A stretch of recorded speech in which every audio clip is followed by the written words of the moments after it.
Hello दोस्तों, आप सभी का स्वागत है हमारे यूट्यूब चैनल द काउंसिल 07 में। और हम स्टार्ट कर चुके थे 10th क्लास इतिहास का पहला चैप्टर, जिसका नाम है यूरोप में राष्ट्रवाद का उदय।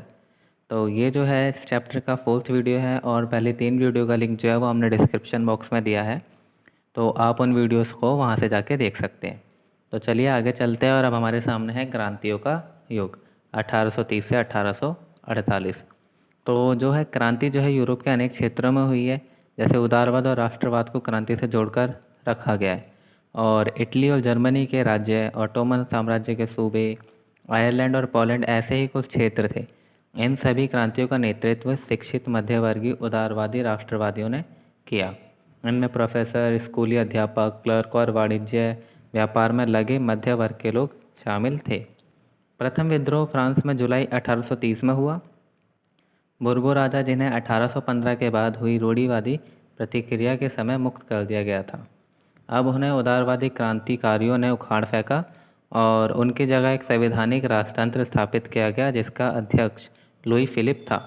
और मेटरनिक ने एक बार यह कहा था कि जब फ्रांस छींकता है तो बाकी यूरोप को भी सर्दी जुकाम हो जाता है।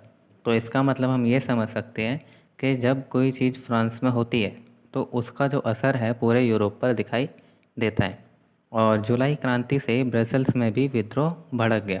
परिणाम स्वरूप United kingdom of the Netherlands से अलग हो गया।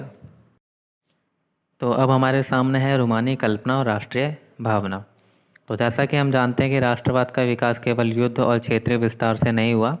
राष्ट्र के विचार के निर्माण में संस्कृति ने एक महत्वपूर्ण योगदान दिया है, जिसमें कला, काव्य, कहानियाँ, किस्से और संगीत ने राष्ट्रवादी भावनाओं को गढ़ने और व्यक्त करने में सहयोग दिया है। अब हम रूमानीवाद को देखें तो एक ऐसा सांस्कृतिक आंदोलन रहा जो एक खास तरह की राष्ट्रीय भावना का विकास करना चाहता था, जिसमें भावनाओं, अंतर्दृष्टि और रहस्यवादी भावनाओं पर जोर दिया गया है। एक साझा सामूहिक विरासत की भावना और एक साझा सांस्कृतिक अतीत को राष्ट्र का आधार बनाया जाए, और स्थानीय बोलियों पर बल और स्थानीय लोक साहित्य को एकत्र करने का उद्देश्य केवल प्राचीन राष्ट्रीय भावना को वापस लाना नहीं था, बल्कि आधुनिक राष्ट्रीय संदेश को ज़्यादा लोगों तक पहुंचाना था, जिनमें अधिकतर लोग जो थे वो अनपढ़ थे। यह खास तौर पर पोलैंड पर लागू होता था, जिसका 18वीं सदी के अंत में रूस, प्रशा और ऑस्ट्रिया जैसी बड़ी शक्तियों ने विभाजन कर दिया था। यद्यपि अब पोलैंड पर अब भी स्वतंत्र भूक्षेत्र नहीं था, किंतु संगीत और भाषा के जरिए राष्ट्रीय भावना जीवित रखी गई। और राष्ट्रीय भावना पैदा करने में भाषा ने भी एक महत्वपूर्ण योगदान दिया है। रूसी कब्जे के बाद पोलिश भाषा को स्कूलों में बलपूर्वक हटाकर रूसी भाषा को हर जगह जबरन लादा गया। 1830 में रूस के विरुद्ध एक सशस्त्र विद्रोह हुआ। आखिरकार इस विद्रोह को कुचल दिया गया और इसके अनेक सदस्यों ने राष्ट्रवादी विरोध के लिए भाषा को ही एक हथियार बनाया। अब हमारे सामने है भूख, कठिनाइयाँ और जनविद्रोह। 1830 के दशक में पूरे यूरोप में जनसंख्या में बहुत वृद्धि हुई। ज़्यादातर देशों में नौकरी ढूंढने वालों की संख्या उपलब्ध रोजगार से अधिक थी। ग्रामीण क्षेत्र की अतिरिक्त आबादी शहर जाकर भीड़ से भरी बस्तियों में रहने लगी। नगरों के लघु उत्पादकों को अक्सर इंग्लैंड से आयातित मशीन से बने सस्ते कपड़े से कड़ी प्रतिस्पर्धा का सामना करना पड़ रहा था। इंग्लैंड में औद्योगिकरण का स्तर महाद्वीपों से ऊंचा था। महाद्वीपों को यह प्रतिस्पर्धा कपड़ा उद्योग में ज़्यादा झेलनी पड़ रही थी, क्योंकि उसका उत्पादन मुख्यतः घरों और छोटे कारखानों में होता था और केवल कुछ ही भाग मशीनों से बना हुआ था। यूरोप के उन इलाकों में जहां कुलीन वर्ग अभी भी सत्ता में था, कृषक सामंती शुल्कों और जिम्मेदारियों के बोझ के तले दबे थे। खाने पीने की चीज़ें के मूल्य बढ़ने लगे और किसी वर्ष फसल खराब होने से शहर और गांव में व्यापक गरीबी फैल जाती थी।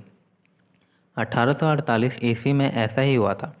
खाने पीने की कमी और व्यापक बेरोजगारी से पेरिस के लोग सड़कों पर उतर आए।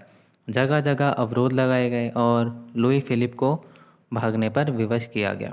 राष्ट्रीय सभा यानी नेशनल असेंबली ने एक गणतंत्र की घोषणा करते हुए 21 वर्ष से ऊपर सभी वयस्क पुरुषों को मत अधिकार प्रदान किया और काम के अधिकार की गारंटी दी। रोज़गार उपलब्ध कराने के लिए राष्ट्रीय कारखाने स्थापित किए गए।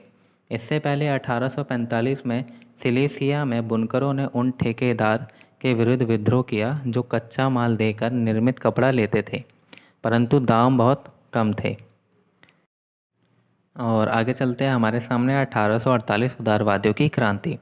1848 में जब अनेक यूरोपीय देशों में गरीबी, बेरोजगारी और भुखमरी से ग्रस्त किसान मजदूर विद्रोह कर रहे थे, उसी समय मध्यवर्गीय शिक्षित लोग भी क्रांति में जुटे हुए थे।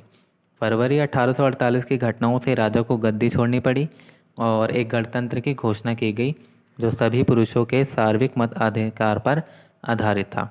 यूरोप के अन्य भागों में जहां अभी तक स्वतंत्र राष्ट्र राज्य अस्तित्व में नहीं आए थे, जैसे Germany, Italy, Poland, Austro Hungarian साम्राज्य, वहां के उदारवादी मध्य वर्गों के स्त्री पुरुषों ने संविधानवाद की मांग को राष्ट्रीय एकीकरण की मांग से जोड़ दिया। उन्होंने बढ़ते जन असंतोष का फायदा उठाया और एक राष्ट्र राज्य के निर्माण की मांग को आगे बढ़ाया। यह राष्ट्र राज्य संविधान, प्रेस की स्वतंत्रता और संगठन बनाने की आज़ादी जैसे संसदीय सिद्धांतों पर आधारित था। उदारवादी आंदोलन में महिलाओं को राजनीतिक अधिकार प्रदान करने का मुद्दा विवादास्पद था। हालांकि आंदोलन में वर्षों से बड़ी संख्या में महिलाओं ने सक्रिय रूप से भाग लिया था। महिलाओं ने अपने राजनीतिक संगठन स्थापित किए, समाचार पत्र प्रकाशित किए गए और राजनीतिक बैठकों तथा प्रदर्शनों में भाग लिया।